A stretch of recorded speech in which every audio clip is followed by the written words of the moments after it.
Dr. Watkins had said, too casually in Rachel's opinion, as her heart shattered. Was it fair that her designated time with Aunt Tweet was marred with worry that at any time her aunt would slip away? Aunt Tweet's doctor in Philly said a patient with dementia can live up to 20 years, Rachel pointed out. Yes, the doctor confirmed, with no other contributing factors, but the average lifespan is usually 4 to 8 years after diagnosis. Changes in the brain begin before any signs manifest. That's the preclinical period of Alzheimer's. Tabitha, the second oldest and a pharmaceutical rep, whispered. Yes, also called the mild stage, which allows her to remain active socially. Stages can overlap, so I suspect Miss Brownlee might have moderate to advanced Alzheimer's. It is usually the longest stage and can last for many years. Living longer is good news, but not with her condition worsening. My aunt is the sweetest person on earth.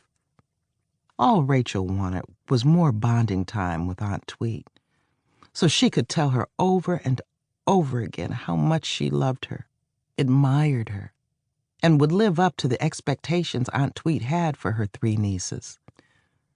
Based on these new symptoms, let me see her in my office to determine if she has progressed to the next stage. Which is? Kim, the oldest, asked, but Rachel wasn't sure she wanted to know. The late stage, Dr. Watkins said matter-of-factly. Unfortunately, the last stage of Alzheimer's is the most severe. Without warning, she can lose the ability to respond to her surroundings, control movements, or she may stop walking, sitting, and eventually swallowing. When the call ended, Rachel had been numb. The conversation both depressed her and upset her stomach. Dr. Watkins's speculation was one thing, but taking Aunt Tweet into the office to confirm the inevitable was disheartening. Had her aunt stopped eating because she couldn't swallow? The next day, Aunt Tweet woke with a voracious appetite. Relieved, Rachel cried like a baby with a wet diaper. This was proof that Aunt Tweet had not progressed to another stage. She had bounced back. Thank you, God, she whispered, and considered canceling the doctor appointment. Kim was the first one to veto the idea. Go, Rach, or I'll fly down there and take her myself, she threatened. All right, Rachel reluctantly agreed. On second thought, Rachel wondered if all 3 of them going to the doctor with Aunt Tweet wasn't such a bad idea. Depending on what the doctor had to say, they may need to hold each other's hands. Unfortunately, 1 week later, Rachel was on her own, and she escorted Aunt Tweet to the appointment. She didn't care what it looked like to others in the waiting room.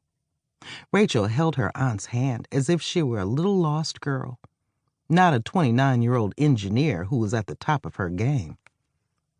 After the preliminaries, Dr. Watkins gave Rachel the heartbreaking news.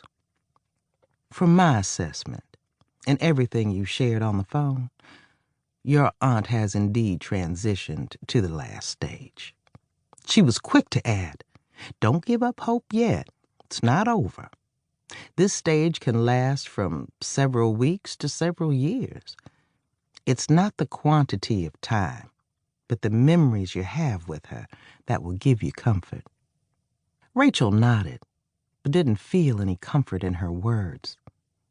It was the memories of Aunt Tweet's laugh, unfiltered conversations about life, and her attention to a meticulous appearance that was fading too fast, being replaced by a shell of a woman whose independence had been stolen. It's important that you keep a sharp eye on her for signs of pain, since her level of communication may become more limited. Oftentimes, that meant Rachel sitting at her bedside throughout the night, reminiscing about happy times as a child, unsure if Aunt Tweet remembered or understood, but it was therapy for Rachel.